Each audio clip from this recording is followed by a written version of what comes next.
sides of triangle ABC, AB, BC and CA at points P, Q and R respectively. हामीलाई के भनिएको छ भने यो सर्कलले ट्रायंगल ABC को साइड्सहरुलाई टच गर्छ. साइड AB लाई टच गर्छ at point P, side BC लाई टच गर्छ एट पोइन्ट Q र साइड AC लाई टच गर्छ at point R. So basically these three sides of a triangle are the tangent to this circle. हामीलाई prove गर्नुपर्ने छ AP plus BQ plus CR is equal to PB plus QC plus RA is equal to half times of AB plus BC plus AC. त्यसो भए हामी given मा के लेख्न सक्छौं त? We can write circle touches the side AB of triangle ABC at point P, side BC at point Q and side CA at point R. To prove हामी लेख्न सक्छौं AP plus BQ plus CR is equal to PB plus QC plus RA is equal to half times of AB plus BC plus AC.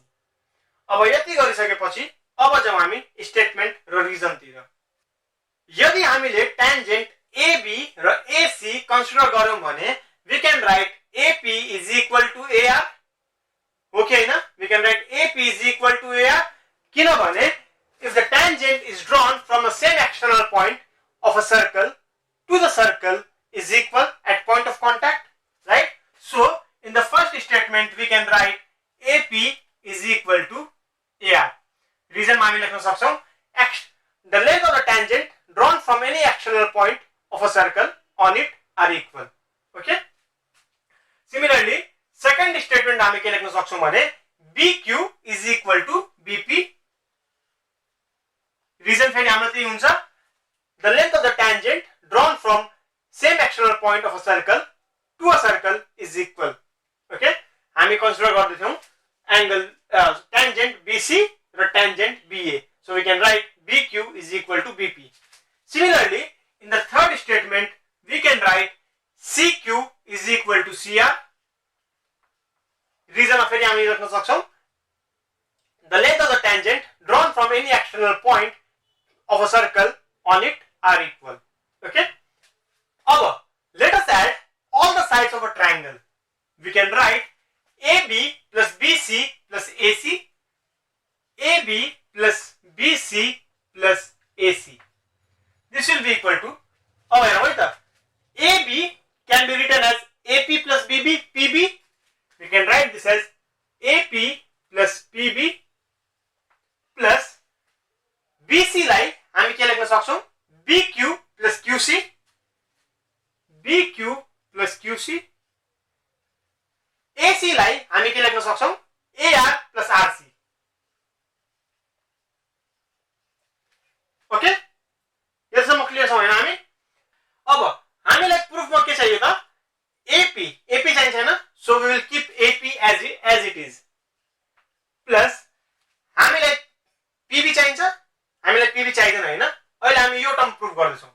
Okay? हामीलाई अहिले PB चाहिदैन. So PB को ठाउँमा हामी के लेख्न सक्छौं? BQ हैन?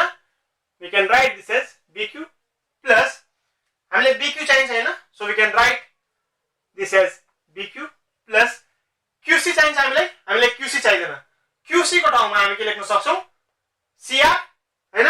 We can write this as CR plus AR हैन? AR हामीलाई चाहिन्छ? AR चाहिदैन. We need AP. So AR को ठाउँमा we can write AP plus RC. CR चाहिन्छ हामीलाई. So we can write this RC as CR. Okay? Reason हामी लेख्न सक्छौं from statement 1, 2 and 3. अब यसलाई हामीले एड गर्यौं भने we will get 2 times of AP plus BQ plus CR.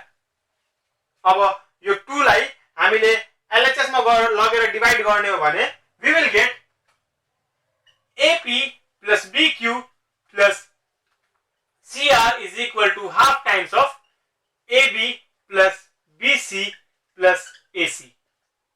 Okay? This is our reason number 5. Reason हामी लेख्न सक्छौं from statement 4. Okay? अब यसै गरी हामी सेकेन्ड स्टेटमेन्ट 1 पनि प्रुफ गर्न सक्छौं. PB plus QC plus RA is equal to half times of AB plus BC plus AC. Okay? तपाईहरु यो आफै गर्नु होला. AP को ठाउँमा we can put AR. We need AR, right? RA or AR. So AP लाई हामी AR ले substitute गर्छौं. We need PB, right? So हामी PB लाई PB ले लेख्छौं. Do we need BQ here? No, we don't need BQ, right? So BQ लाई हामी BP ले substitute गर्छौं. Similarly, हामीले QC चाहिन्छ, हामीले QC चाहिन्छ, right? So we'll keep QC as it is. AR हामीले चाहिन्छ, so we'll keep AR as it is. RC हामीलाई त चाहिदैन, so RC को ठाउँमा हामी QC लेख्न सक्छौं, right? अब त्यसै गरेर प्रोसेस फलो गर्ने हो भने we can prove this as well.